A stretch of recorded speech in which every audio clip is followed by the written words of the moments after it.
En 1987, l'inspecteur Laurent Mercier quitte son bureau du 36 quai des Orfèvres pour rencontrer un informateur et disparaît sans laisser de traces. La police nationale lance l'une de ses plus vastes enquêtes internes, mais ne trouve rien. 4 ans plus tard, un sans-abri cherchant un abri dans un garde-meuble abandonné de Meaux tombe sur une découverte glaçante. Ce que les enquêteurs trouvent à l'intérieur exposera des horreurs au-delà de toute compréhension et ébranlera toute la préfecture de police de Paris.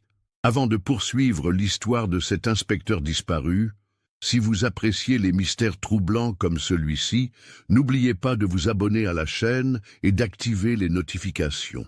Nous publions de nouveaux cas chaque semaine qui vous tiendront en haleine. Maintenant, retournons à Paris en 1987 pour découvrir comment tout a commencé. Les néons fluorescents bourdonnaient au-dessus du bureau de l'inspecteur Marc Dubois dans les locaux de la police nationale au 36 quai des Orfèvres. C'était le 15 mars 1991, une matinée grise parisienne, et Marc révisait des pistes devenues froides sur une série d'enlèvements non résolus quand son téléphone sonna. « Dubois », répondit-il, parcourant encore les dossiers. « Inspecteur Dubois, ici le brigadier Rodriguez du commissariat de Meaux. Nous avons une situation qui pourrait vous intéresser. » La voix à l'autre bout semblait urgente. « Nous avons arrêté un sans-abri ce matin pour violation de domicile dans un garde-meuble abandonné en périphérie de ville. Normalement, ça ne concernerait pas la PJ, mais il prétend avoir trouvé une chaise tachée de sang, des chaînes et un insigne de police à l'intérieur. » La main de Marc se figea au-dessus de sa tasse de café. « Un insigne de police ? Oui, monsieur. L'insigne appartient à l'inspecteur Laurent Mercier. L'ordinateur indique qu'il a disparu en 1987. J'ai pensé que vous voudriez le savoir, vu que c'était votre coéquipier. » La pièce sembla basculer légèrement. Laurent. 4 années de néant, et maintenant, ça. Marc serra le téléphone plus fort. Où se trouve exactement ce garde-meuble ? Dépôt Backwood, sur une route de service isolée près de la limite de Meaux. C'est derrière cette ancienne casse sur la D934. Installation privée, pas une de ces chaînes commerciales. Je vous envoie les coordonnées. J'arrive. Marc attrapait déjà sa veste. Ne laissez personne d'autre entrer dans cette unité avant que j'arrive. En quelques minutes, Marc était dans sa Peugeot 405 de service, filant vers le nord sur l'A4 en direction de Meaux. Les coordonnées arrivèrent sur son beeper et il reconnut la zone, un coin oublié de la banlieue où les lotissements cédèrent la place aux terrains vagues et aux sites industriels abandonnés. Son esprit s'emballait. Laurent enquêtait sur un réseau de traite d'êtres humains quand il avait disparu. Ils avaient été coéquipiers pendant 3 ans, et Laurent était prudent, méthodique. Il n'aurait pas simplement disparu sans laisser de traces, à moins que quelque chose n'ait terriblement mal tourné. Le trajet prit 40 minutes, et quand Marc arriva au dépôt Backwood, il vit que l'endroit grouillait déjà de voitures de police de Meaux. L'installation semblait avoir connu des jours meilleurs. Des rangées d'unités en tôle ondulées, derrière une clôture grillagée surmontée de barbelés rouillés. Un officier en uniforme lui fit signe de passer le portail et le dirigea vers l'unité 47, où un groupe d'agents s'était rassemblé. Marc se gara et s'approcha, ses papiers d'identité déjà en main. « Inspecteur Dubois ?»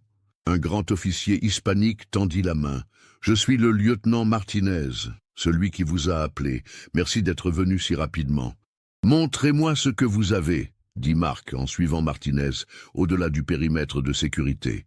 La porte roulante de l'unité de stockage était ouverte, révélant un espace d'environ 3 mètres sur 6. Mais c'était ce qui se trouvait à l'intérieur qui glaça le sang de Marc. Les murs étaient entièrement recouverts de papier d'aluminium, créant une chambre réfléchissante bizarre. Au centre se trouvait une chaise métallique, avec des sangles de cuir, fixées aux bras et aux pieds. Des taches sombres marquaient le sol de béton en dessous. « Mon Dieu !» murmura Marc, en entrant prudemment. Une table métallique contre un mur contenait divers outils, un marteau, des pinces, ce qui ressemblait à des instruments chirurgicaux. Et là, placé presque cérémonieusement sur la table, se trouvait l'insigne de police de Laurent et sa casquette. Le papier d'aluminium paraissait propre au premier coup d'œil, dit Martinez derrière lui. Mais regardez de plus près. Marc examina les murs plus attentivement. Sous la surface réfléchissante, il put distinguer des taches décolorées où du sang avait été nettoyé mais pas complètement effacé. Quelqu'un avait utilisé cet endroit pendant de longues périodes de torture. « Parlez-moi du sans-abri qui a trouvé ça », dit Marc en photographiant la scène avec son appareil. Jérôme Dubois est arrivé au commissariat vers 7 heures ce matin, terrifié. Il a dit qu'il s'était introduit dans l'espoir de trouver des objets à vendre. Mais quand il a vu tout ça, Martinez secoua la tête. Au début, le sergent de service pensait que c'était juste un autre fou. Mais quand il a mentionné l'insigne et la casquette de police, nous avons dû vérifier. Où est Jérôme maintenant? Au poste. Nous le gardons, mais honnêtement, il semble plus être un témoin qu'un suspect. Marc hocha la tête en continuant à documenter la scène. L'installation était sophistiquée. Le papier d'aluminium empêcherait tout signal électromagnétique de s'échapper. La chaise était boulonnée au sol et les outils étaient arrangés avec une précision dérangeante. « Qui possède cette unité ?» demanda Marc. « Nous travaillons là-dessus maintenant. Le gérant de l'installation récupère les dossiers. » Comme sur commande, une autre voiture de police s'arrêta dehors.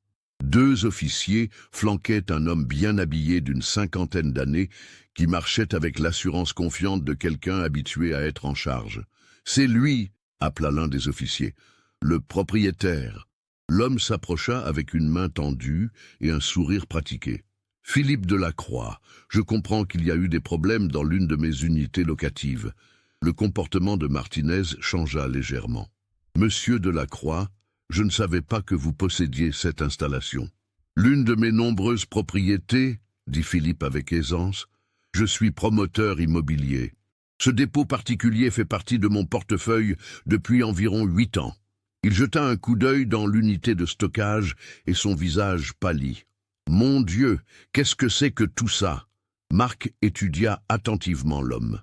Philippe Delacroix avait l'air sincèrement choqué, mais Marc avait appris depuis longtemps que les apparences ne signifiaient rien. « Nous avons trouvé des preuves de crimes graves ici, monsieur Delacroix, » dit Marc. « J'aurais besoin d'informations sur qui a loué cette unité. »« Bien sûr, bien sûr. » Philippe sortit un portefeuille en cuir de sa veste. « Je porte toujours des informations de location de base avec moi. Voyons voir, unité 47. » Il feuilleta plusieurs pages. « Voici, loué à un certain Jonas Rivière. Payé 5 ans à l'avance, y compris un ajustement pour inflation. Quand était-ce? Le bail a commencé en 1988. Il a payé en liquide, ce qui n'est pas inhabituel pour ce type de location. Pouvez-vous décrire Monsieur Rivière ?»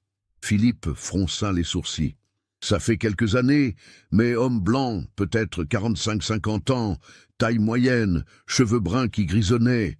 Il se tenait à l'écart.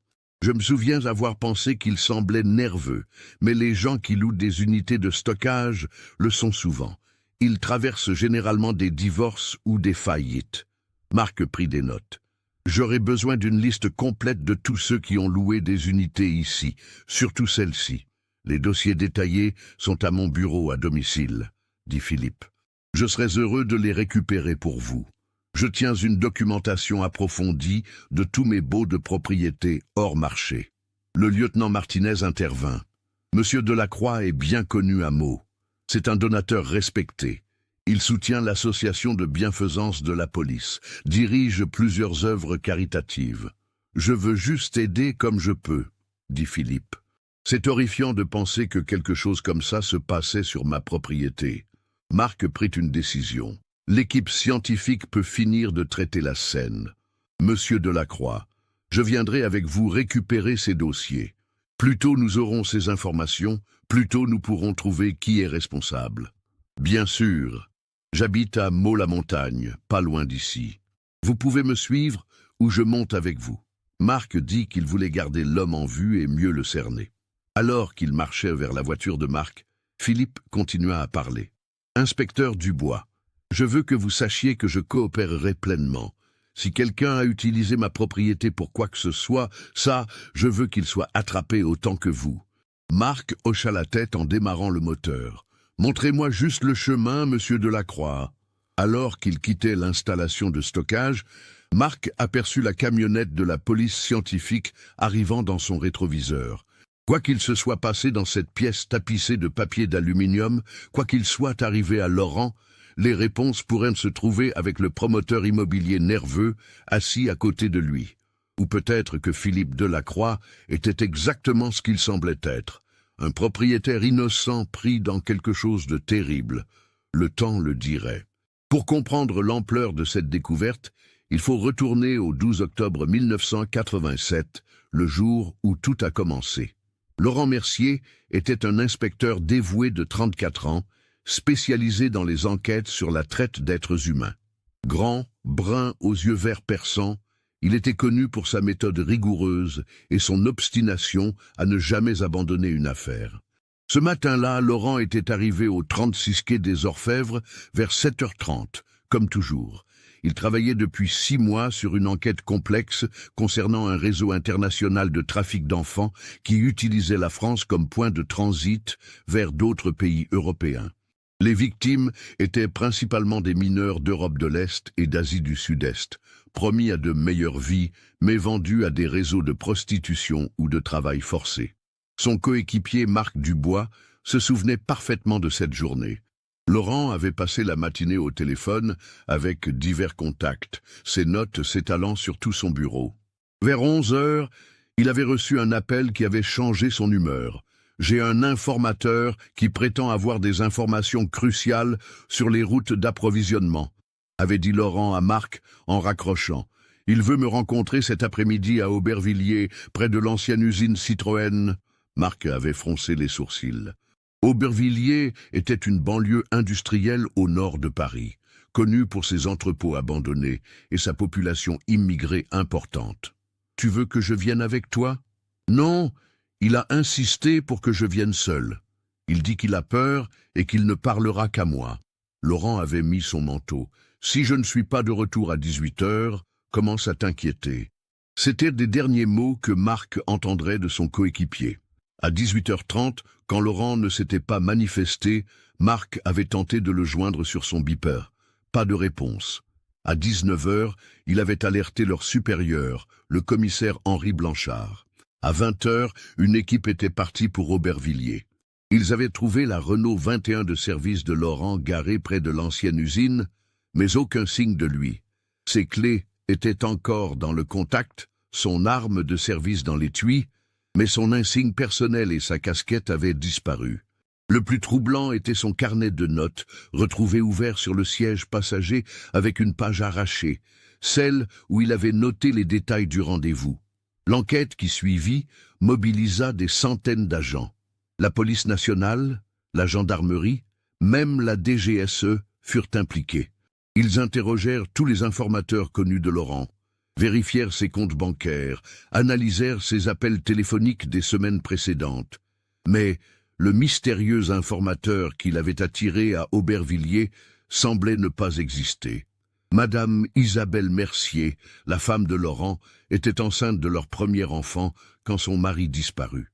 Marc se souvenait de ses visites à l'appartement de Belleville qu'il partageait, de la voir arpenter le salon en tenant son ventre arrondi, refusant de croire que Laurent était parti pour toujours. « Il aurait laissé un message », répétait-elle inlassablement. « Laurent ne disparaîtrait jamais sans me dire où il va. Il me dit tout. Quelqu'un lui a fait du mal, j'en suis certaine. » Les semaines se transformèrent en mois. Isabelle accoucha d'une petite fille qu'elle nomma Claire, espérant que Laurent serait là pour la voir grandir. Mais les pistes s'amenuisaient une à une. L'enquête officielle fut classée au bout d'1 an, bien que Marc continuât ses recherches personnelles. Ce que personne ne savait, c'est qu'à quelques kilomètres de là, dans un sous-sol aménagé d'une propriété de Meaux, Laurent Mercier vivait un cauchemar sans fin. L'homme qui se faisait appeler Jonas Rivière n'était qu'un pseudonyme. La véritable identité de son ravisseur était bien plus complexe et terrifiante. Les 4 années qui suivirent la disparition de Laurent transformèrent profondément tous ceux qui l'avaient connu. Marc Dubois développa une obsession pour les affaires non résolues, travaillant des heures supplémentaires pour tenter de comprendre ce qui était arrivé à son coéquipier. Il visitait régulièrement Isabelle et la petite Claire, leur apportant des nouvelles de l'enquête, même quand il n'y en avait pas. Isabelle, elle, s'était installée dans une routine douloureuse. Elle travaillait comme institutrice dans une école primaire du 19e arrondissement, élevait seule sa fille, et chaque soir, elle espérait encore entendre la clé de Laurent dans la serrure. Elle avait refusé de déménager, gardant l'appartement exactement comme il était le jour de sa disparition, comme un musée de leur vie conjugale interrompue. La petite Claire grandissait avec des photos de son père partout dans l'appartement et des histoires que sa mère lui racontait chaque soir. « Papa est parti en mission très importante », disait Isabelle. « Mais il reviendra quand il aura attrapé tous les méchants. » Au commissariat, l'affaire Mercier était devenue une légende amère. Les nouveaux inspecteurs apprenaient de son histoire comme un avertissement sur les dangers du métier. Une plaque commémorative avait été installée dans le hall d'entrée. Inspecteur Laurent Mercier, disparu en service, jamais oublié. Mais c'était Jérôme Dubois, le sans-abri qui découvrirait la vérité, qui mérite qu'on s'attarde sur son histoire. Ancien ouvrier de l'usine Peugeot de Sochaux, Jérôme avait perdu son emploi lors des restructurations de 1989. Sa femme l'avait quitté, emmenant leurs 2 enfants, et il avait sombré dans l'alcool puis dans la rue. À 58 ans, Jérôme survivait en fouillant les poubelles, en récupérant des objets abandonnés, en dormant dans des abris de fortune. Il connaissait tous les endroits isolés de la région parisienne où un homme pouvait disparaître quelques heures sans être dérangé. Le dépôt Bacoud était l'un de ses repères favoris, surtout l'hiver, quand les unités de stockage abandonnées offraient un abri contre le vent glacial. Jérôme avait remarqué l'activité nocturne étrange autour du dépôt. Plusieurs fois, caché derrière les buissons près de la clôture, il avait vu des fourgonnettes arriver vers 2 ou 3 heures du matin. Des hommes en sortaient, accompagnés de groupes de femmes et d'enfants qui semblaient terrifiés. Ils entraient dans certaines unités, y restaient quelques heures, puis repartaient. « Ça me donnait la chair de poule », raconterait-il plus tard aux enquêteurs. Ces gamins, ils avaient l'air d'avoir peur de leur ombre, et les femmes, elles gardèrent la tête baissée, comme si elles savaient qu'il ne fallait pas faire de bruit. Mais Jérôme était un homme prudent. Dans la rue, on apprenait vite à ne pas se mêler des affaires des autres, surtout quand elles semblaient dangereuses. Il évitait donc cette zone la nuit, ne venant que le jour pour récupérer ce qu'il pouvait. Ce matin du 15 mars 1991, Jérôme cherchait un endroit pour s'abriter d'une pluie battante quand il remarqua que le cadenas de l'unité 47 était cassé. La porte roulante était légèrement entr'ouverte, comme si quelqu'un était parti précipitamment sans la fermer correctement. Curieux et espérant trouver quelque chose d'utile, Jérôme avait poussé la porte et allumé sa lampe de poche. Ce qu'il découvrit le terrifiait tellement qu'il courut jusqu'au commissariat le plus proche, malgré sa méfiance habituelle envers la police. « J'ai vu beaucoup de choses dans la rue », dit-il au brigadier Rodriguez. « Mais ça ressemblait à quelque chose tout droit sorti d'un film d'horreur. Cette chaise, ces outils, tout ce sang, et cet insigne de police. Il fallait que quelqu'un sache. » Pendant que Jérôme parlait aux autorités, à quelques kilomètres de là, dans le sous-sol de la maison de Philippe Delacroix, Laurent Mercier comptait ses 4 années de captivité. Il ne savait pas que sa découverte était imminente. Il ne savait pas que son calvaire touchait enfin à sa fin. Le trajet vers Meaux-la-Montagne mena Marc et Philippe à travers des rues de plus en plus aisées, les modestes pavillons près du dépôt cédant la place à des propriétés avec jardins paysagers et portails automatiques. Après quelques minutes de conduite, ils atteignirent le domaine de Philippe, une maison bourgeoise du 19e siècle avec des volets blancs et des haies parfaitement taillées qui criaient l'argent ancien français. Marc gara sa Peugeot dans l'allée circulaire, notant l'aménagement paysager coûteux et le garage à 3 places. Tout dans la propriété suggérait la richesse et la respectabilité. Il suivit Philippe jusqu'à une imposante porte d'entrée avec des panneaux de verre cathédrale. « Entrez, je vous prie », dit Philippe en sortant un trousseau de clés. « Mon bureau est juste par ici. » L'intérieur correspondait à la promesse de l'extérieur. Parquet ciré, moulures au plafond et œuvres d'art de bon goût ornant les murs. Philippe le mena à travers un spacieux vestibule et le long d'un couloir, vers un bureau au rez-de-chaussée. La pièce était toute en bois sombre et cuir, avec des étagères du sol au plafond et un bureau en acajou massif. Les dossiers de location devraient être quelque part là-dedans, dit Philippe en se dirigeant vers un grand classeur derrière le bureau. Je garde tout organisé par propriété et par année. Pendant que Philippe fouillait dans les dossiers, les yeux exercés de Marc balayèrent de la pièce, enregistrant les détails. Livres juridiques, revues immobilières, diverses récompenses civiques sur les murs. Mais ce qui attira son attention, ce furent les photographies, des dizaines d'entre elles disposées sur le bureau et les étagères. Chaque photo montrait Philippe souriant avec des groupes de femmes et d'enfants. Les décors variaient, certaines à l'extérieur, d'autres dans ce qui ressemblait à des couloirs institutionnels. Mais le schéma était cohérent. Des visages différents sur chaque image, principalement des traits asiatiques ou d'Europe de l'Est, et beaucoup des sujets semblaient mal à l'aise devant l'appareil photo. Marc prit l'une des photos encadrées du bureau. Toute une collection ici. Philippe leva les yeux du classeur, son visage s'éclairant. « Oh, celles-là, elles viennent de l'orphelinat, que je parraine près de Roissy, la maison de l'espoir nouveau. Nous essayons de donner à ces enfants une vie meilleure, vous savez, un nouveau départ en France. » Il retourna à ses recherches, ajoutant « Certains ne sont pas habitués à sourire pour les photos. Là d'où ils viennent, les appareils photos signifient généralement documentation gouvernementale, expulsion, ce genre de choses. » Marc examina la photo de plus près. Une petite plaque sur le bâtiment en arrière-plan confirmait le nom « Maison de l'Espoir Nouveau ». Cela semblait assez légitime. Installation propre, les enfants semblaient bien nourris et la présence de Philippe suggérait un engagement régulier plutôt que de simples dons. « C'est admirable », dit Marc en reposant la photo soigneusement. Peu de gens prendraient une approche aussi pratique du travail caritatif. « Eh bien, j'ai été béni dans les affaires », répondit Philippe en sortant un épais registre. « Je crois qu'il faut rendre. Ces enfants, ils ont traversé tellement d'épreuves. Si je peux aider ne serait-ce que quelques-uns d'entre eux à trouver de vraies familles, une éducation, peut-être même la citoyenneté éventuellement, alors ça en vaut la peine. » Il tendit à Marc le registre, un livre relié en cuir avec contrat de location dépôt Backwood gravé sur la couverture. Ceci devrait avoir tout ce dont vous avez besoin. Historique complet des locations pour toutes les unités, y compris l'unité 47. Je garde des dossiers détaillés. Nom, adresse, méthode de paiement, date. Le fisc apprécie la minutie, et moi aussi. Marc accepta le registre, sentant son poids. Merci, ce sera très utile.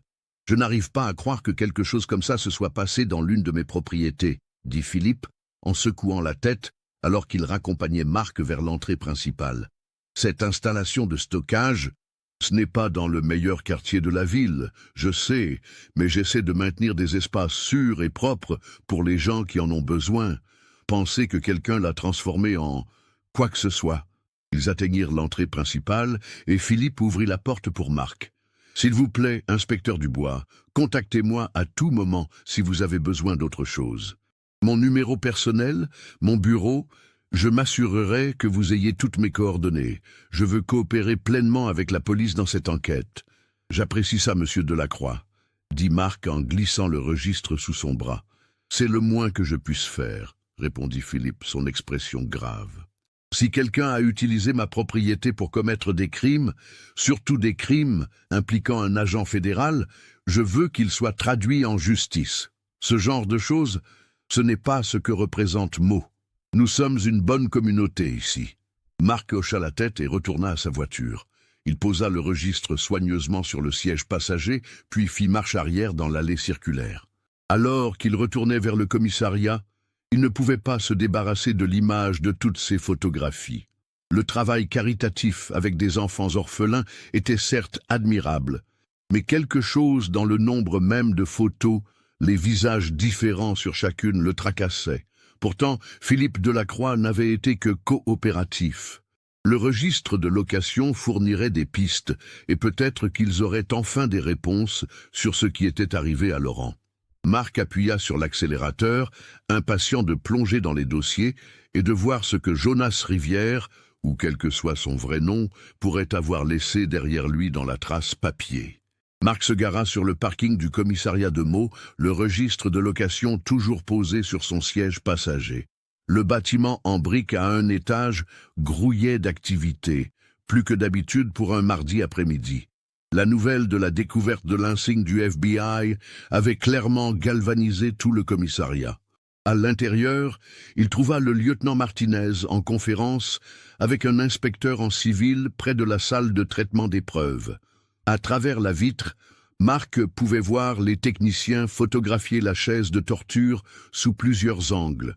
Son cadre métallique et ses sangles de cuir maintenant sous de puissantes lampes d'examen. « Inspecteur Dubois », l'accueillit Martinez. « Voici l'inspecteur Raymond Sautier, il dirige l'interrogatoire. » Sautier, un homme trapu d'une quarantaine d'années aux cheveux prématurément gris, serra la main de Marc. « Sacrée affaire que de trouver l'insigne de votre coéquipier comme ça.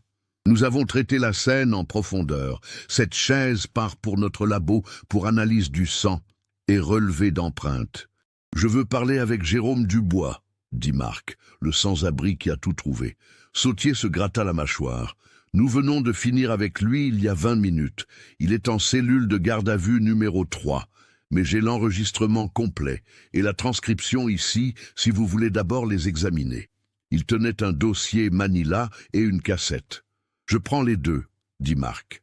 Sautier le mena à un petit bureau donnant sur le parking. Utilisez mon bureau.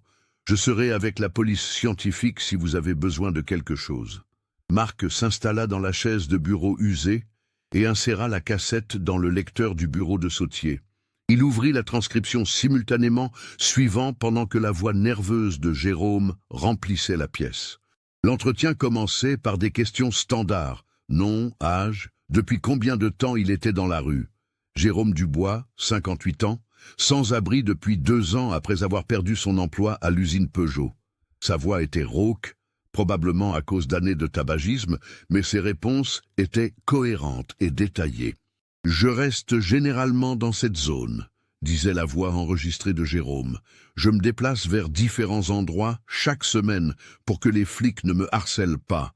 Dépôt Backwood, l'ancienne casse, parfois les tunnels de drainage quand il fait froid. Avez-vous déjà pénétré par effraction dans des unités de stockage auparavant ?» demandait l'enquêteur. « Ouais, je ne vais pas mentir. Parfois les gens laissent de bonnes choses. J'ai vendu une boîte d'outils une fois, j'ai eu assez pour une semaine de nourriture. Mais je n'ai jamais rien vu comme ce qui était dans cette unité. Jamais. » Marc suivit dans la transcription, notant la cohérence de Jérôme. Puis vint une question sur la sécurité. « Étiez-vous au courant de caméras de surveillance à l'installation ?»« Des caméras ? Non, cet endroit est généralement mort. C'est pourquoi j'y vais... » Attendez, non, maintenant que j'y pense, j'ai vu quelque chose de nouveau la dernière fois que je faisais du repérage. Une petite boîte sur le coin du bâtiment principal. Elle n'était pas là avant.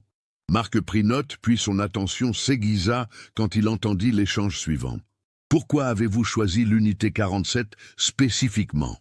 Habituellement, j'évite Backwood pour être honnête. Cet endroit me fout les jetons. Pourquoi ça ? À cause des activités nocturnes. Je l'ai vu peut-être 4 ou 5 fois au cours des mois. Des fourgonnettes qui arrivent à 2 heures ou 3 heures du matin. Des groupes qui en sortent, surtout des femmes et des enfants. Ils entraient dans certaines unités, restaient un moment, puis repartaient. Ce ne sont pas mes affaires, mais ça me rendait nerveux de fouiller cet endroit. » Marc arrêta la bande et relut cette section. Des groupes de femmes et d'enfants la nuit. Son esprit revint à toutes ces photographies dans le bureau de Philippe. Il redémarra la bande. « Pouvez-vous décrire ces groupes ?»« Sombres, je ne pouvais pas voir grand-chose, mais définitivement des femmes et des enfants. Des jeunes, des adolescents peut-être. Groupes différents à chaque fois. Ils avaient l'air, je ne sais pas, effrayés. Restaient serrés les uns contre les autres. Des hommes avec eux qui ressemblaient à des gardes ou quelque chose comme ça. » L'entretien continua pendant encore 10 minutes, mais Marc en avait assez entendu. Il trouva l'inspecteur Sautier dans la salle d'épreuve. « Cette mention d'activité nocturne, dit Marc, femmes et enfants. J'ai vu des photographies chez Philippe Delacroix, des dizaines de photos avec des femmes et des enfants d'un orphelinat qu'il parraine. L'expression de Sautier était sceptique. Delacroix est un pilier de la communauté. Il siège au conseil d'administration de l'hôpital, finance la Ligue de football jeunesse. Il n'est pas inhabituel pour les types caritatifs d'avoir des photos comme ça. Je sais, admit Marc. C'est ce que j'ai pensé aussi, mais combiné avec les observations de Jérôme. Il réfléchit un moment. Qu'en est-il de ces caméras de surveillance que Jérôme a mentionnées? Sautier fouilla dans un dossier et produisit une photographie. Les gars de la technique disent que ce modèle est sorti fin 1990. Qualité professionnelle, enregistre sur VHS. Nous avons récupéré quelques bandes de l'unité, mais le stockage est limité. S'il y a des archives, Delacroix les aurait. Je dois lui parler des permis de surveillance et de tout enregistrement d'archives, décida Marc. Il prit le téléphone du bureau de Sautier et composa le numéro que Philippe avait fourni. Après 6 sonneries, le répondeur se déclencha. Il essaya le numéro du bureau de Philippe avec le même résultat. « Je viens de le quitter il y a 40 minutes, dit Marc en raccrochant. Je vais retourner voir s'il est chez lui. Nous avons besoin de ses enregistrements de surveillance. Tu veux du renfort? Demanda Sautier. Non, je rassemble juste des informations. Mais j'ai besoin que tu creuses cette chaise de torture. Numéro de série, fabricant, dossier d'achat, tout ce qui pourrait nous dire d'où elle vient. Déjà dessus, confirma Sautier. C'est de l'équipement médical. Quelqu'un a dû le commander spécialement. Marc se dirigea vers la porte puis s'arrêta. Et inspecteur, fait discrètement vérifier par quelqu'un l'orphelinat Maison de l'Espoir Nouveau. Juste les trucs de base, enregistrement, licence, ce genre de choses. Sautier hocha lentement la tête. Tu penses que Delacroix est impliqué? Je pense qu'il faut être méticuleux, répondit Marc prudemment. Il y a 4 ans, mon coéquipier a disparu en enquêtant sur le trafic. Maintenant, son insigne apparaît dans une chambre de torture appartenant à un homme qui transporte régulièrement des femmes et des enfants. Ça pourrait être une coïncidence, mais je dois en être sûr. Et Marc retourna vers la maison de Philippe, essayant le numéro de téléphone encore une fois en naviguant dans les rues de banlieue. Toujours pas de réponse. Le soleil de l'après-midi projetait de longues ombres sur les pelouses manucurées de Meaux-la-Montagne. Et Marc se demandait si Philippe était simplement sorti faire une course. Mais alors qu'il tournait dans la rue de Philippe, il ralentit instinctivement. Un Chevrolet Suburban noir était garé devant la propriété, moteur en marche. Un homme en costume sombre et lunettes de soleil se tenait à côté, sa posture suggérant qu'il montait la garde plutôt que d'attendre avec désinvolture. Quelque chose dans l'estomac de Marc se serra. Une sensation familière après des années de travail de terrain.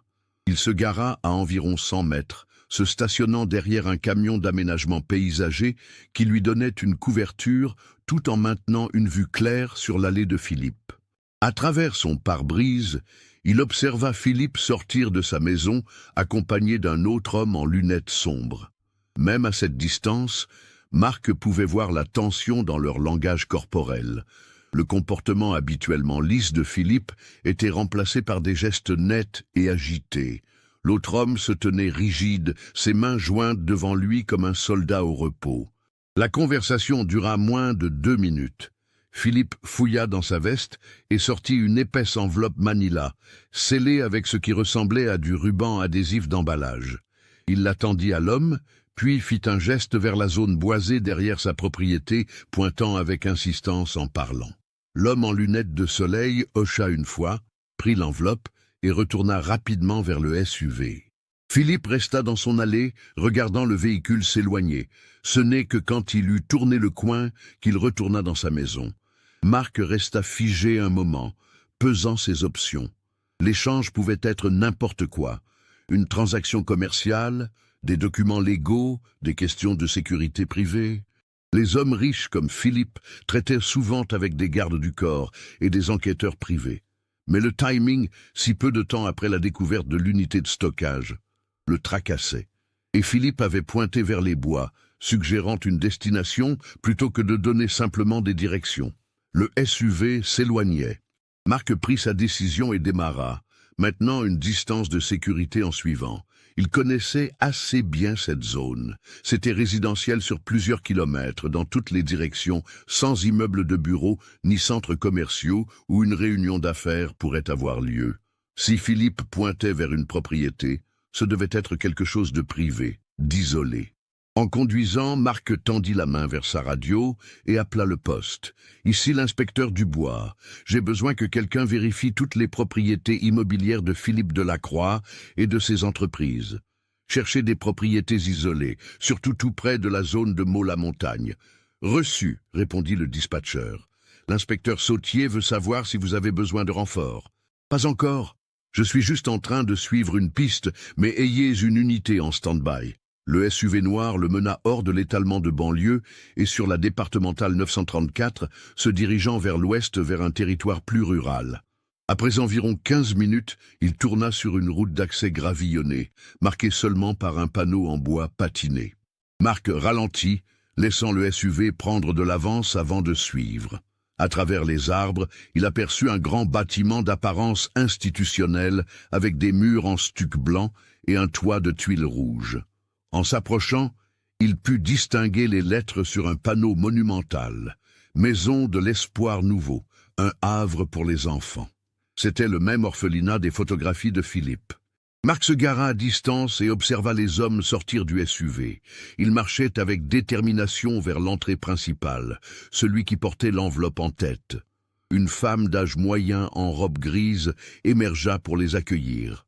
D'après son comportement et la façon dont elle gesticulait, elle semblait être en charge. Elle accepta l'enveloppe à deux mains et fit un petit salut déférent. Les hommes ne restèrent que quelques instants avant de retourner à leur véhicule et de partir. Marc se sentit idiot. Bien sûr que Philippe enverrait des dons à l'orphelinat qu'il soutenait. L'enveloppe était probablement un chèque ou une donation en espèces. Les hommes étaient probablement la sécurité privée qu'il employait pour de tels transferts.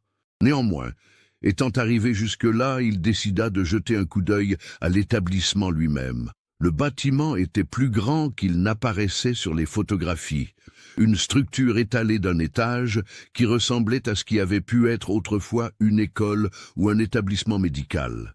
Marc se gara dans la zone des visiteurs et marcha vers l'entrée principale, ses papiers d'identité prêts. La même femme qui avait accueilli les hommes répondit à son coup. De près, il pouvait voir qu'elle avait peut-être 50 ans, avec des cheveux grisonnants tirés en chignon sévère et des yeux intelligents et perçants. « Puis-je vous aider ?» demanda-t-elle, son accent suggérant des origines d'Europe de l'Est. Marc montra son insigne. « Inspecteur Marc Dubois, police nationale. » « Ne vous alarmez pas, je ne suis pas ici spécifiquement pour l'orphelinat. Nous avons trouvé des preuves liées à une affaire dans une propriété appartenant à M. Philippe Delacroix, et je fais juste le suivi sur toutes ces connexions de propriété. » L'expression de la femme s'adoucit légèrement. « Oh, Monsieur Delacroix, un homme si généreux. Je suis Madame Volkoff, la directrice ici. Entrez, s'il vous plaît. » Elle le mena à travers une zone de réception qui sentait le désinfectant industriel et dans un couloir bordé d'œuvres d'art d'enfants. « Monsieur Delacroix a fondé cet orphelinat il y a 5 ans, expliqua-t-elle en marchant. Nous nous occupons d'enfants qui ont perdu leurs parents, beaucoup venus de l'autre côté de la frontière. Nous les aidons à trouver de nouvelles familles, de nouvelles opportunités. » La visite fut brève mais complète. Marc vit des dortoirs avec des rangées nettes de lits, une cafétéria où une poignée d'enfants prenaient une collation d'après-midi, une petite salle de classe avec des manuels dépassés. Tout semblait propre et ordonné, quoique quelque peu austère. Le bâtiment semblait plus petit à l'intérieur que son extérieur ne le suggérait, comme si tout n'était pas utilisé. « Vous êtes libre de regarder autour de vous davantage, » dit Madame Volkoff alors qu'il retournait à la zone de réception. « J'ai une réunion avec des donateurs maintenant, ils viennent d'arriver. Quelqu'un vous apportera du café si vous voulez attendre. » Marc observa un groupe d'hommes bien habillés entrer et suivre Madame Volkoff vers ce qui semblait être une aile administrative. Il s'installa dans l'une des chaises usées de la zone d'attente, étudiant les affiches motivationnelles décolorées sur les murs. Quelques minutes plus tard, une adolescente apparut, portant un plateau avec une tasse de café. Elle était asiatique, probablement du sud-est asiatique, avec de longs cheveux noirs et des yeux nerveux. Ses mains tremblaient légèrement en posant la tasse sur la table. « Êtes-vous de la police ?» demanda-t-elle doucement, son français fortement accenté. « Police nationale !» dit Marc doucement en montrant son insigne. « Merci pour le café. » La fille jeta un coup d'œil rapide par-dessus son épaule, puis le regarda à nouveau. « Ici, c'est bien. C'est normal ici. Je suis nouvelle. » Quelque chose dans son ton fit que Marc se pencha en avant. « Depuis combien de temps êtes-vous ici ?»« 2 semaines seulement. » Elle tordait ses mains ensemble. « J'ai 18 ans. Mon nom est Dara Keo, du Cambodge. » Marc trouvait étrange qu'un orphelinat accueille une personne de 18 ans, bien au-delà de l'âge typique pour l'adoption. « Allez-vous bien, Dara ? Vous semblez effrayée. » Elle regarda derrière elle encore une fois, s'assurant qu'ils étaient seuls, puis dans un flot de mots. « Ils ont pris mon ami la semaine dernière. Des gens sont venus et l'ont emmené avec d'autres enfants. S'il vous plaît, vous l'aidez ?» Le pouls de Marc s'accéléra. « L'ont emmené où ?»« Je sais où », chuchota Dara avec urgence. « Ils m'ont emmené aussi, mais ils ne m'ont pas choisi. Ils m'ont renvoyé.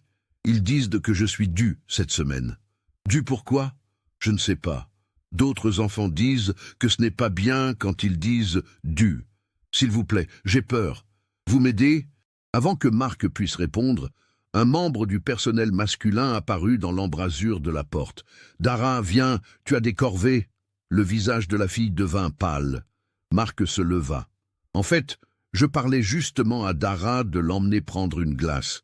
Elle a mentionné qu'elle n'avait jamais été dans un glacier américain. » Le membre du personnel fronça les sourcils. « Elle a eu de la glace la semaine dernière. Je suis l'inspecteur Dubois, police nationale, » dit Marc, en sortant son insigne à nouveau. « J'ai pris un intérêt personnel à Dara ici. Fille brillante. Je pense qu'elle a un avenir. » À ce moment, Madame Volkoff émergea de sa réunion, le groupe de donateurs sortant derrière elle. Ils regardèrent Marc avec un intérêt soupçonneux en passant. « Que se passe-t-il ici ?» demanda Madame Volkoff, remarquant la tension. Marc expliqua son invitation à la glace, gardant un ton léger et décontracté. Les lèvres de Madame Volkoff se pincèrent. « C'est très irrégulier. Nous avons des procédures. »« Bien sûr, » dit Marc avec aisance. « Je comprends complètement, mais sûrement qu'une petite exception pourrait être faite. Je suis un agent fédéral après tout, une figure de confiance dans la communauté, comme M. Delacroix le confirmerait. » Madame Volkoff considéra cela. « Très bien. Mais Jacob doit vous accompagner. Nous ne pouvons pas permettre aux enfants de partir sans escorte. » Marc hocha la tête, bien qu'intérieurement il jonglait avec les options. Sur le parking, pendant que Jacob parlait avec Madame Volkoff, Marc chuchota rapidement à Dara « Montre-moi où est ton ami. Ne t'inquiète pas pour Jacob. » La fille hocha la tête, la compréhension brillant dans ses yeux. Marc utilisa sa radio dans la voiture pour appeler le poste. « Ici, Dubois. J'ai besoin d'unités en stand-by. Situation possible en développement. Surveillez l'orphelinat Maison de l'Espoir Nouveau et la résidence de Philippe Delacroix. » Il donna les adresses, parlant en ton professionnel rapide. « Et j'ai besoin qu'on me suive discrètement. Je pourrais me diriger vers quelque chose. » Quand tout fut prêt, il aida la fille à monter dans sa voiture. Dara glissa sur le siège passager avant, tandis que Jacob, le membre du personnel, montait à l'arrière, exprimant immédiatement son mécontentement. « Elle devrait s'asseoir à l'arrière, » protesta Jacob, son accent épais. « Ce n'est pas convenable. »« C'est bon, » dit Marc fermement en démarrant le moteur. « Elle peut s'asseoir où elle veut. » Ils quittèrent les terrains de l'orphelinat. Dara lui jeta un regard reconnaissant, puis pointa vers la route d'accès. « Par là, allez vers l'ouest. » Marc s'engagea sur la route, notant dans son rétroviseur que la voiture de patrouille maintenait une distance discrète derrière eux. Jacob était assis rigide sur le siège arrière, les bras croisés, clairement mécontent de l'arrangement. Pendant les 15 premières minutes, ils roulèrent en silence relatif à travers le paysage de campagne texane. Les routes de ferme cédèrent la place à des routes de comté encore plus petites, le terrain devenant de plus en plus désolé. Dara fournissait des directions silencieuses à chaque intersection, sa voix à peine au-dessus d'un murmure. « À gauche ici. Maintenant tout droit pendant longtemps. Oui, continuez. Ce fut Jacob qui exprima le premier ce que Marc savait déjà. « Ce n'est pas le chemin vers la ville. Où nous emmenez-vous ?»« Juste un petit détour, » dit Marc calmement. « Non !» Jacob se pencha en avant. « Demi-tour maintenant.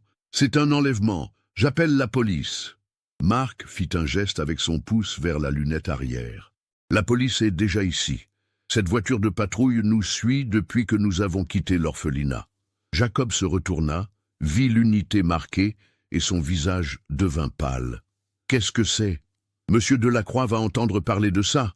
Il y aura des conséquences. » Il fouilla pour son téléphone, composant des numéros avec des mains tremblantes. D'un mouvement fluide, Marc tendit la main en arrière avec sa main libre et arracha le téléphone, gardant son autre main stable sur le volant. « Vous ne pouvez pas faire ça, c'est illégal !» Marc arrêta la voiture sur le bas-côté et se retourna pour faire face à Jacob complètement. « Écoutez-moi très attentivement. Cette jeune femme m'a dit que des enfants sont enlevés de votre orphelinat victimes de trafic. Son amie a été emmenée la semaine dernière et elle sait où. » « Mensonge, » bégaya Jacob. « Fille folle qui raconte des histoires. »« Peut-être, » dit Marc. « Ou peut-être que vous savez exactement ce qui se passe. Voici votre choix, Jacob. Vous pouvez nous aider, nous dire ce que vous savez, coopérer pleinement, et la police et moi, nous assurerons que le tribunal sache que vous avez aidé à sauver ces enfants. Ou vous pouvez continuer à protéger celui qui se cache derrière ça et tomber avec eux. Qu'est-ce que ce sera ?» Le visage de Jacob passa par plusieurs émotions. Colère, peur, calcul. Finalement, ses épaules s'affaissèrent. « Je travaille juste là-bas. Je fais ce qu'ils me disent. Et que vous disent-ils ? Parfois nous préparons des enfants pour adoption. Adoption spéciale. Ils nous disent de ne pas poser de questions. Où les emmènent-ils » Jacob fut silencieux pendant un long moment, puis pointa devant. « Même endroit où elle vous emmène. L'ancien vignoble Benedetti. Il est abandonné depuis 10 ans, mais les gens l'utilisent pour les adoptions spéciales. » Marc recommença à rouler. « Vous faites le bon choix, Jacob. » Ils roulèrent encore 40 minutes plus profondément dans le département de Seine-et-Marne, le paysage devenant de plus en plus désolé. Broussailles, fermes abandonnées, équipements rouillés laissés à pourrir dans des champs en friche. Finalement, Dara pointa vers un chemin de terre usé, presque caché par des broussailles envahissantes. Là, c'est l'endroit. Marc s'engagea sur la route, ralentissant alors que la voiture rebondissait sur les ornières et les nids de poules. À travers les broussailles, il pouvait voir les restes de ce qui avait été autrefois un vignoble prospère. Rangée après rangée de vignes mortes et tordues, s'étendant sur une pente douce. En haut se trouvait une collection de bâtiments, une maison principale avec des fenêtres brisées et de la peinture qui s'écaillait, plusieurs dépendances, et ce qui ressemblait à une grande installation de traitement. Et garé près de la maison principale, le SUV noir de chez Philippe. Marc contacta la voiture de patrouille par radio. « Nous avons le même véhicule de la résidence Delacroix. Je procède avec prudence. » Il se gara à une distance sûre et sortit, la main reposant sur son arme de service. 2 officiers en uniforme de la voiture de patrouille le rejoignirent. « Officier Martinez, restez avec la fille, » ordonna Marc. « Officier Thompson, vous venez avec moi. Jacob, vous venez aussi. Montrez-nous où il mène cette affaire d'adoption spéciale. » Jacob les mena au-delà de la maison principale, qui était clairement abandonnée. Portes arrachées de leurs gonds, toit partiellement effondré. Mais, en se dirigeant vers l'ancien bâtiment de stockage des tonneaux, Marc remarqua des signes d'activité récente. Traces de pneus fraîches, mégots de cigarettes, un nouveau cadenas sur ce qui aurait dû être une installation désaffectée. Ils approchèrent de l'entrée de la cave quand Marc l'entendit.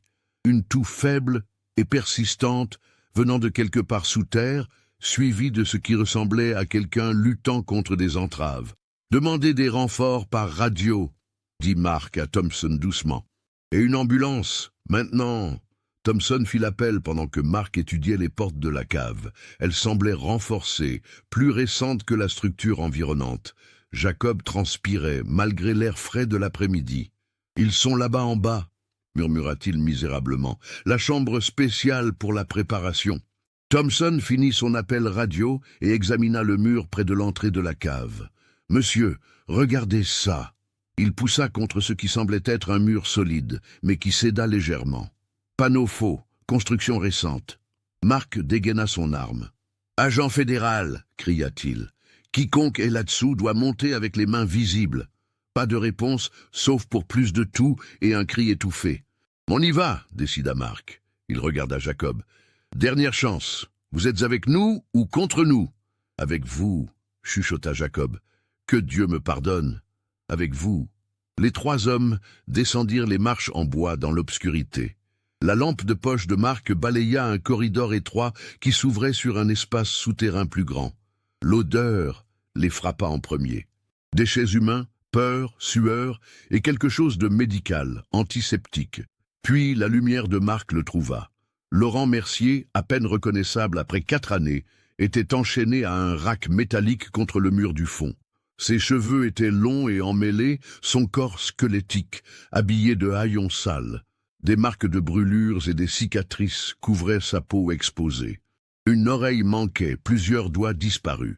Debout au-dessus de lui se trouvait l'un des hommes de l'orphelinat, préparant une seringue remplie de liquide clair. « Police! Lâchez la seringue et reculez !» cria Marc, son arme braquée sur l'homme. Le trafiquant se retourna, le choc remplaçant la concentration sur son visage. Les yeux de Laurent, creux mais encore alertes, s'élargirent de reconnaissance. « Marc !» La voix était à peine un murmure, ruiné par des années de cris. Le trafiquant lâcha immédiatement la seringue, la laissant cliqueter sur le sol de béton. Il leva les mains alors que Thompson s'avançait avec des menottes, donnant un coup de pied à la seringue pour la mettre en sécurité. « Laurent !»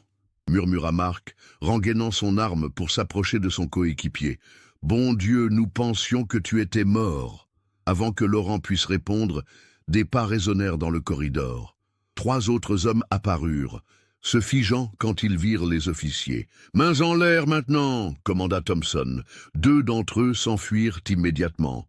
Thompson réussit à en attraper un tandis que Marc poursuivait les autres dans les escaliers et dans la lumière du jour qui s'estompait. Il tira un coup de semonce en l'air. « Arrêtez, ou le prochain ne sera pas un avertissement. » Un homme se retourna, sortant un pistolet de sa ceinture. La balle passa large, étincelant sur un tonneau métallique. Il essaya de viser à nouveau, mais l'entraînement de Marc prit le dessus. 2 balles au centre de masse. L'homme s'effondra. Le 3e homme se jeta au sol, les mains derrière la tête. « Ne tirez pas! Je me rends !» Marc lui passa les menottes, alors que des unités de renfort rugissaient sur la propriété, les officiers se dispersant pour sécuriser le périmètre. Les ambulanciers se précipitèrent vers la cave où Laurent attendait. « Il y a d'autres victimes », dit Marc au lieutenant arrivant. « Une fille est venue ici chercher son ami. Si Laurent est ici, il doit y en avoir d'autres. » La recherche prit 1 heure. Ils vérifièrent chaque bâtiment, chaque cachette possible. Finalement, dans l'installation de traitement du vin abandonnée, un officier remarqua des marques de griffures autour d'une porte de salle de stockage, comme si quelqu'un avait essayé de griffer pour sortir. À l'intérieur, ils les trouvèrent. 15 femmes et enfants blottis dans un espace prévu pour de l'équipement. Pas de fenêtre, un seau pour les déchets.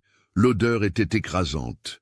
Certains pleuraient en voyant les uniformes, d'autres semblaient trop brisés pour réagir. Une femme qui semblait être la plus âgée attrapa le bras de Marc. « Le réservoir !» dit-elle en français cassé. « Ils mettent ceux qui sont malades ou meurent dans le réservoir. S'il vous plaît, certains étaient vivants quand ils y sont entrés.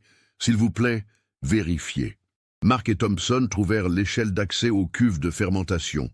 Marc grimpa, se préparant à ce qu'il pourrait trouver. L'odeur le frappa avant même qu'il regarde. Il força sa lampe à briller dans la cuve. Des corps, au moins 6 dans divers états de décomposition, flottant dans les restes de vieux vins et d'eau de pluie. Marc contacta par radio d'une main tremblante. « Nous avons besoin du coroner et d'une équipe complète de police scientifique.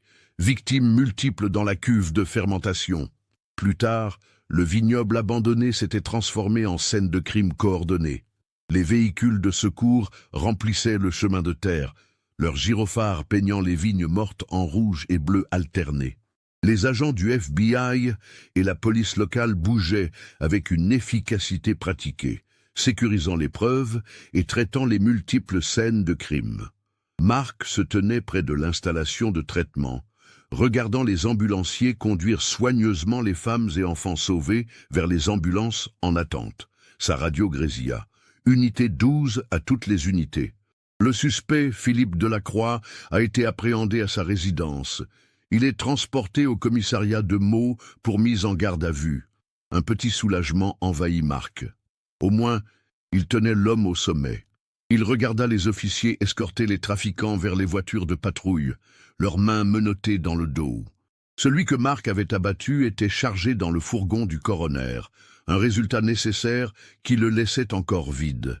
À travers la cour, il repéra Dara agenouillée à côté d'un brancard où gisait une autre jeune femme asiatique, l'amie qu'elle cherchait. Même à cette distance, Marc pouvait les voir pleurer, serrant leurs mains l'une dans l'autre. Il se dirigea vers elle. « Merci », dit Dara en levant les yeux vers lui, des larmes coulant sur son visage. « Vous l'avez sauvée, vous nous avez toutes sauvées. » Son ami, qui ne pouvait pas avoir plus de 16 ans, chuchota quelque chose en ce que Marc supposait être du Khmer. Dara traduisit « Elle dit que vous êtes un ange gardien. Je suis juste content que nous vous ayons trouvés à temps, » dit Marc doucement. « Écoutez, monsieur Delacroix et l'orphelinat ont été sécurisés. Vous êtes en sécurité maintenant. La protection de l'enfance vous aidera à déterminer ce qui vous attend, s'assurer que vous êtes prise en charge. » Dara hocha la tête, puis le surprit en se levant et l'embrassant brièvement avant de retourner aux côtés de son ami. Marc les laissa aux ambulanciers et scanna le chaos organisé jusqu'à ce qu'il trouve ce qu'il cherchait. Près de l'une des ambulances, Laurent Mercier était assis sur un brancard pendant que les paramédicaux vérifiaient ses signes vitaux. Même nettoyé légèrement et enveloppé dans une couverture thermique, il avait l'air terrible. Son visage était émacié, les pommettes saillantes sous une peau fine comme du papier. Ses cheveux restants étaient devenus complètement gris. Mais c'était son expression qui frappa le plus Marc, non pas du soulagement ou de la joie d'être secouru, mais quelque chose de plus proche du désespoir. Marc s'approcha lentement, ne voulant pas l'effrayer. Laurent, son ancien coéquipier, leva les yeux, tenta un sourire qui n'atteignait pas ses yeux creux. « Salut Marc, sacré rescue, hein? Comme au bon vieux temps. » La tentative d'humour tombait à plat, sa voix brisée. « Comment tu tiens le coup ?» Laurent haussa les épaules, puis grimaça au mouvement. « Physiquement, je survivrai. Ils m'ont gardé en vie pour une raison. » Il fit une pause, sa mâchoire travaillant. « Marc, je dois te dire quelque chose. Ces gens, ils font partie du réseau Crossroads. » Les yeux de Marc s'élargirent. Le réseau Crossroads était une organisation de trafic d'êtres humains que la police nationale et Interpol enquêtaient depuis des années. Une opération sophistiquée qui déplaçait des victimes à travers la frontière européenne par une série de refuges et d'officiels corrompus. « Ils m'ont tué en 87, continua Laurent, sa voix à peine au-dessus d'un murmure. Je suivais une piste sur des sociétés écrans qu'ils utilisaient. Je pensais rencontrer un informateur, mais c'était un piège. Il voulait tout ce que je savais sur l'enquête. Laurent, tu n'es pas obligé. Non, je dois le dire. » Les doigts restants de Laurent serrèrent la couverture. « Ils m'ont torturé, Marc, pendant des semaines au début, puis périodiquement pendant des années.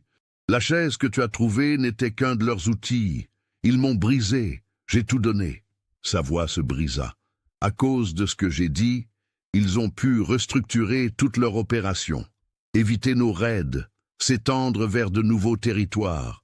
Dieu sait combien de femmes et d'enfants ont été victimes de trafic parce que je n'ai pas pu tenir. » « Laurent, arrête. » Marc posa une main sur l'épaule de son coéquipier, sentant les os à travers la couverture. « Tu as tenu pendant 4 ans. Regarde-moi. Tu as survécu à ce qu'aucun homme ne devrait endurer. Ce n'est pas ta faute. Mais toutes ces victimes qui ont été sauvées aujourd'hui, parce qu'une jeune femme courageuse nous a menés ici, » ajouta Marc, en pointant vers où Dara était chargée dans une ambulance. « Cette fille, Dara Keo, c'est elle qui m'a dit où trouver cet endroit. Et tu sais ce qui a déclenché tout ça ? Un sans-abri nommé Jérôme Dubois a pénétré par effraction dans cette unité de stockage et trouvé ton insigne. Il aurait pu le mettre en gage, mais au lieu de ça, il est allé à la police. Les gens se sont aidés les uns les autres, Laurent. C'est ce qui a cassé cette affaire. Pas quoi que ce soit que tu aies fait ou pas fait sous la torture. Laurent leva les yeux brusquement. Quelqu'un a trouvé la salle de torture? Ce matin. Ils avaient déplacé tes affaires là-bas. Probablement pensé que personne ne regarderait jamais dans une unité de stockage aléatoire. Pour la première fois, l'attitude de Laurent se brisa complètement. Les larmes coulaient sur ses joues scarifiées alors que ses épaules tremblaient de sanglots silencieux. Marc remarqua les doigts manquants sur sa main droite, le bandage où son oreille gauche aurait dû être, les cicatrices de brûlure créant un motif horrifique sur son cou et ses bras. « Ils allaient me tuer aujourd'hui », dit Laurent quand il put parler à nouveau. Cette injection, c'était du chlorure de potassium. Ils ont dit que j'avais survécu à mon utilité, que la police reniflait trop après la découverte de l'unité de stockage. Si tu avais été 1 heure en retard... Mais nous ne l'étions pas, dit Marc fermement. Tu es vivant, Laurent, c'est ce qui compte maintenant. L'un des paramédicaux s'approcha. Nous devons le transporter maintenant.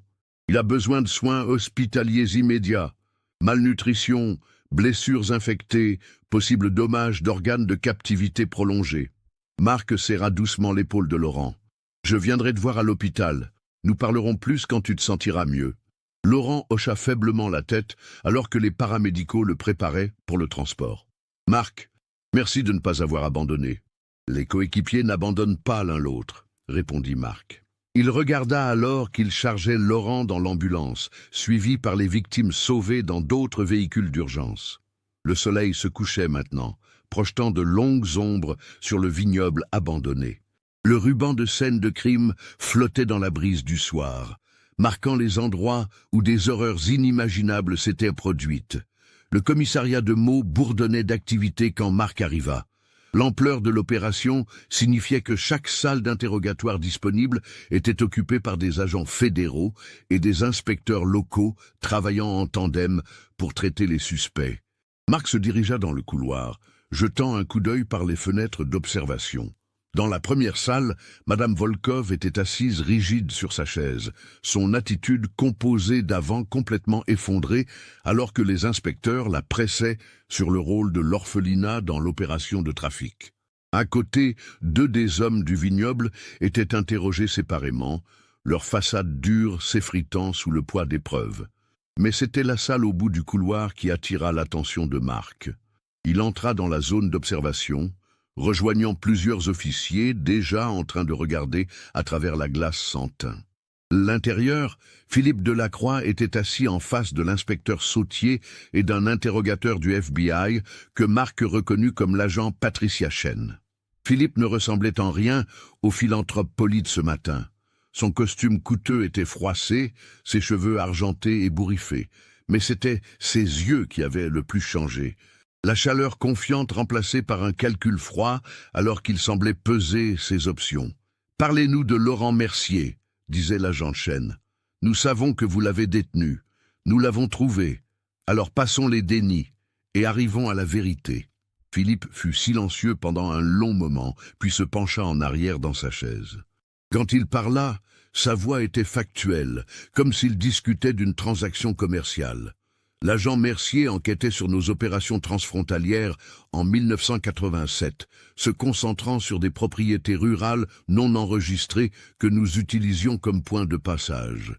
Il se rapprochait trop près, alors nous avons arrangé une rencontre par l'un de ses informateurs.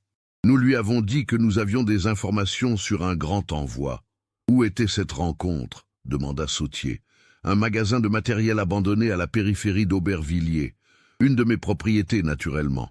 Nous avions un homme qui se faisait passer pour un vagabond, qui l'a approché dans le parking, demandant de l'aide. Quand Mercier a baissé sa garde, l'homme a utilisé une fléchette tranquillisante, rapide, efficace. Nous l'avons chargé dans un fourgon de nettoyage de tapis et l'avons emmené dans l'une de mes propriétés locatives non déclarées. » Sautier se pencha en avant. Et puis nous avons extrait l'information. La salle du sous-sol était spécialement préparée, insonorisée, sans fenêtre. Nous avons utilisé diverses méthodes, position de stress, privation de sommeil, extrême de température. La chaise de torture était particulièrement efficace pour les sessions plus longues. Un contact médical, une infirmière avec certaines dépendances, la garder en vie et fonctionnelle. Marc sentit ses poings se serrer alors que Philippe continuait son récit clinique. Mercier était fort au début, mais tout le monde craque finalement. En 6 mois, il nous avait donné tout le manuel du FBI sur le réseau Crossroads.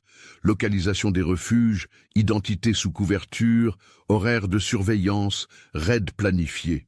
Nous avons restructuré toute notre opération basée sur ces renseignements. « Et vous l'avez gardé pendant 4 ans ?» demanda Chen. « C'était un atout continu. Les tactiques du FBI évoluaient et notre besoin d'information aussi. Nous l'avons déplacé entre divers sites, salles de sous-sol, conteneurs d'expédition, finalement le vignoble. La chaise et ses affaires sont allées au stockage quand nous avons amélioré nos méthodes. Pourquoi le garder vivant si longtemps ?» Philippe haussa les épaules. Assurance, information. Et franchement, certains de mes associés appréciaient avoir un agent fédéral à leur merci. Ça envoyait un message à quiconque pensait nous trahir. À travers la glace, Marc regardait le récit désinvolte de Philippe des horreurs, sentant la rage monter dans sa poitrine. Il se tourna vers l'officier supérieur à côté de lui. « Je veux que cet homme soit accusé de tout ce qui est possible, » dit Marc doucement. « Enlèvement, torture, trafic d'êtres humains, conspiration, meurtre pour les corps dans cette cuve. Sa coopération et sa position dans la communauté ne signifient rien. Pas de négociation de plaignement. Il fait face au poids total de ce qu'il a fait. » L'officier hocha la tête. « Après ce que nous avons trouvé aujourd'hui, il ne verra plus jamais la lumière du jour. » Marc quitta la salle d'observation, ayant besoin d'air, ayant besoin d'être quelque part qui ne soit pas rempli du mal désinvolte des confessions de Philippe Delacroix. Il conduisit à l'hôpital Henri Mondor de Créteil, où les victimes avaient été amenées. Le service de pédiatrie était calme, un contraste saisissant avec le commissariat. Marc trouva Dara et son amie, dont il avait appris que le nom était Sophéa, dans une chambre partagée. Une assistante sociale de l'ASE, une femme aimable nommée Claire Morrison, était avec elle. « Inspecteur Dubois », le salua Claire, « je discutais justement des options avec les filles. Placement en famille d'accueil, parrainage éventuel pour la citoyenneté, opportunités éducatives. Comment vont-elles ? Remarquablement bien compte tenu de tout. Ce sont des survivantes. » Marc passa quelques minutes à parler avec elles de leur avenir, des systèmes de soutien en place. Puis, sur une impulsion, il fit une suggestion. « Aimeriez-vous rencontrer quelqu'un ? L'homme que nous avons trouvé au vignoble. Il a été gardé prisonnier parce qu'il essayait d'arrêter les gens qui vous ont fait du mal. Je pense que ça pourrait aider à la fois lui et vous de vous rencontrer. » Après avoir obtenu l'autorisation médicale, Marc accompagna les filles 2 étages plus haut vers la chambre de Laurent. Son ancien coéquipier était réveillé, paraissant marginalement mieux avec des fluides cactres et des analgésiques, bien que l'étendue de ses blessures soit encore choquante sous l'éclairage dur de l'hôpital. « Laurent, » dit Marc doucement, « il y a des personnes qui aimeraient te rencontrer. » Dara s'avança en premier, sa voix petite mais ferme. Vous avez essayé de les arrêter. Ils vous ont fait du mal parce que vous avez essayé de protéger des gens comme nous. Les yeux de Laurent se remplirent de larmes. Je suis désolé. Je suis tellement désolé. Je n'ai pas pu les arrêter plus tôt. Non, dit Sophia, parlant pour la première fois, son français hésitant mais clair. Vous vous battez. Ils vous cassent, mais vous vous battez. Nous comprenons. Nous pardonnons. La chambre tomba silencieuse, sauf pour le bip discret des moniteurs médicaux. Puis Dara tendit la main et prit doucement la main endommagée de Laurent dans les 2 siennes. « Maintenant, nous sommes tous libres. C'est ce qui compte. » Marc recula, regardant ce moment inattendu de grâce dans toute l'obscurité qu'ils avaient découverte aujourd'hui. Ici était quelque chose de pur. Les victimes reconnaissant la douleur l'une de l'autre, offrant le pardon là où aucun n'était requis, trouvant la force dans la survie partagée. C'était, réalisa-t-il, ce qui vaincrait finalement des opérations comme Crossroads. Pas seulement l'application de la loi ou les systèmes de justice, mais la résilience de l'esprit humain. la capacité des gens à s'aider mutuellement à guérir. Jérôme Dubois aurait pu ignorer ce qu'il avait trouvé. Dara aurait pu rester silencieuse, par peur. Laurent aurait pu abandonner l'espoir. Mais ils ne l'ont pas fait. Le mal pourrait être organisé et puissant, mais la bonté, quand elle se rassemblait, était plus forte encore. 3 mois plus tard, Marc se tenait dans la salle d'audience bondée du palais de justice de Paris. Philippe Delacroix, maintenant en combinaison orange de détenu, écoutait le juge prononcer sa sentence. Réclusion criminelle à perpétuité, sans possibilité de libération conditionnelle pour 48 chefs d'enlèvement, torture, trafic d'êtres humains et meurtre. L'affaire avait exposé un réseau qui opérait depuis des décennies sous la façade de la charité, menant à des réformes dans les systèmes de protection de l'enfance en France. Dara et Sofia, maintenant en famille d'accueil aimante, témoignaient occasionnellement dans des écoles sur les dangers du trafic humain. Laurent, bien qu'ayant un long chemin de récupération devant lui, travaillait avec des thérapeutes et avait même commencé à sourire occasionnellement. Sa femme Isabelle et leur fille Claire, maintenant âgée de 4 ans, lui rendaient visite quotidiennement à l'hôpital. Et Jérôme Dubois, l'homme qui avait déclenché tout cela en refusant de rester silencieux. Il avait trouvé un logement stable et un travail à temps partiel, aidant d'autres sans-abri à naviguer dans les services sociaux. Parfois, avait-il dit à Marc lors de leur dernière conversation, « Faire la bonne chose est la chose la plus facile au monde. Il suffit de ne pas détourner le regard. » Cette histoire nous montre comment la persévérance d'un homme brisé et le courage d'étrangers peuvent exposer les crimes les plus cachés. Qu'avez-vous pensé de cette enquête qui a duré 4 longues années? Aviez-vous soupçonné l'ampleur du réseau criminel? Comment une telle horreur a-t-elle pu rester cachée si longtemps dans des institutions respectées? Partagez vos réflexions dans les commentaires ci-dessous. Si ce type d'enquête criminelle vous passionne et que vous voulez découvrir d'autres mystères résolus, n'oubliez pas de vous abonner à la chaîne et d'activer les notifications. Laissez un like si cette histoire vous a marqué et partagez-la avec quelqu'un qui s'intéresse aux affaires criminelles françaises. Car c'est en gardant vivante la mémoire de ces tragédies et en honorant le courage de ceux qui refusent de se taire que nous pouvons espérer qu'elles ne se reproduisent jamais.